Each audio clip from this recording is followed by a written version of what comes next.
Hey guys, what's up? It's Jack and welcome back to another video. And in this one, I want to talk about the upcoming Nintendo Switch 2.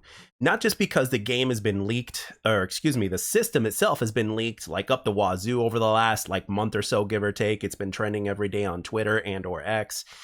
And we pretty much know a lot at this point. And it is also heavily suggested that there is going to be a reveal this Thursday. So a lot of people are betting on that. They're betting on a reveal this week.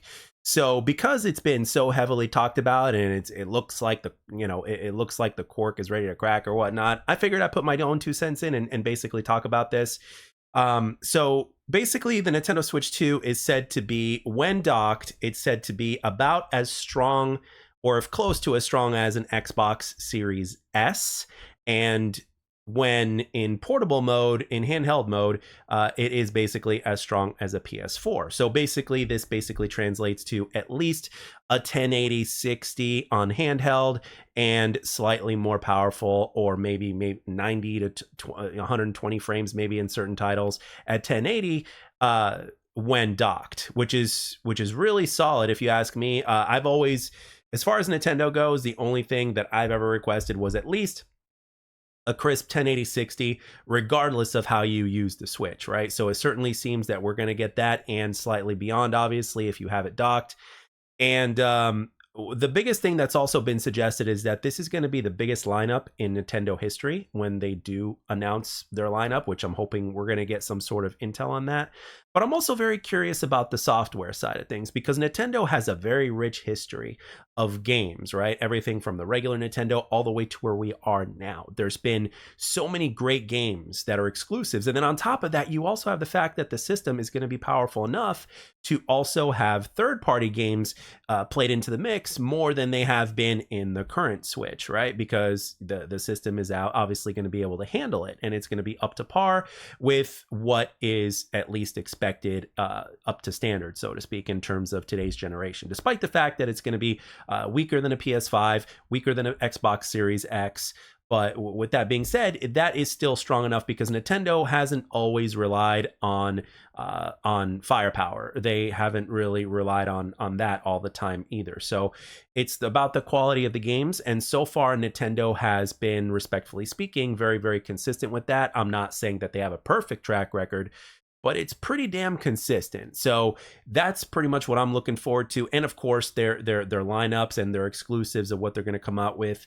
And with all that rich history, it would be a damn shame if they didn't at least take advantage of some sort of software system, or maybe even a subscription service similar to Game Pass, to where you can have so many generations of all these exclusives that have been released available to the audience. And at the same time, a subscription service like that would obviously be worth more than what their current subscription service is now. So they're literally sitting on a gold mine, and it would be justifiably so if they were to actually have a similar price set as to, or a multitude of different, options to where you can choose on a monthly basis in terms of what to pay for a subscription service, something like that, or maybe even something better that's even more consumer friendly. However, with Nintendo, they haven't always been consumer friendly. And like, for instance, I'm going to give you an example. They basically re-released a bundle of 3 Mario games, being Mario 64, Mario Galaxy, and Mario Sunshine, I believe, for $60, like full price. You're obviously getting 3 games. Those games are great and they're OGs, but there haven't really been any changes or upgrades, right? That really, like, because the Nintendo Switch is still more powerful than the hardware than those systems were released from, right? As far as I understand. So they could have done something, but apparently they didn't. From everything that I've seen and read, there really haven't been any changes, if at all. So, and this also leads me to emulation, because Nintendo has also been going after emulators lately, and a lot of people are pissed off about that because there's something called game preservation, which is very important. And as technology continues to move forward and people are moving deeper and deeper into digital form and stuff like that, ultimately, in most cases, when there's something digital, you're basically paying for the permission to play the game as opposed to like owning it, right? You don't own it like the OG days. However, with the Switch, the current Switch that you have now, basically, if you buy a game, obviously physically, you really truly own that game, and you don't really need an internet connection in order to play it, as far as I understand.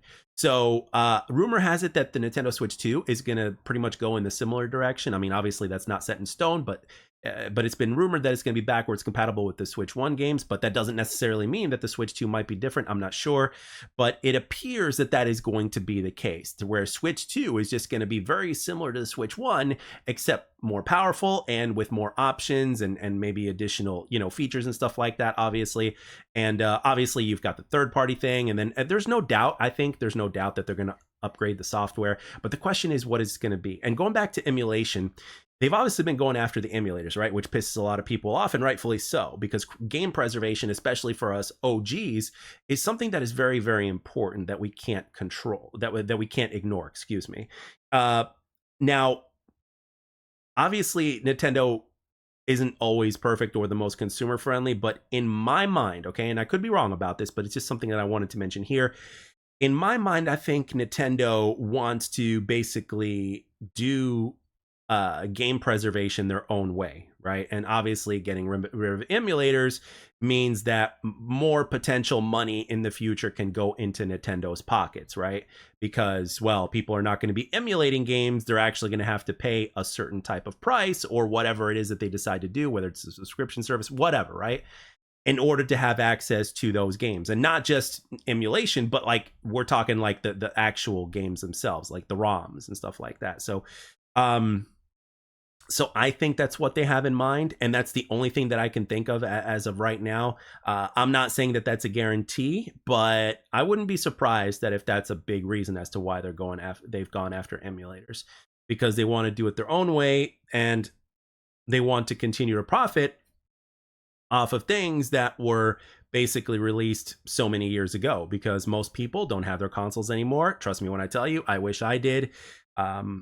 But it is what it is. So yeah, if they can make a profit, even if it's a minimal profit, which would be a big profit because it is Nintendo, but let's say if it was a minimal amount, it's still a difference maker. It's still going to fund them. It's still going to keep everything moving forward. It's going to turn a profit. So, and it's going to be pretty much no work. It's going to be like a free profit. So basically just, that from that aspect, if you think about it, it makes sense. But at the same time, it's a bittersweet thing because it sucks and it obviously only serves Nintendo, et cetera, et cetera. So we're going to see what they do in terms of that. And for me personally, I just hope we have in some way, shape or form a way to, I don't know. I mean, I hope they're not just available in subscription services, but at the same time, there's a dark side to that too, because like I mentioned already, it was Mario Galaxy, Mario 64, and Mario Sunshine that got released in a 3-game bundle for full price. So it's like you're going to have to pay, like let's say $20 a game again if you want to have those games again. But at the same time,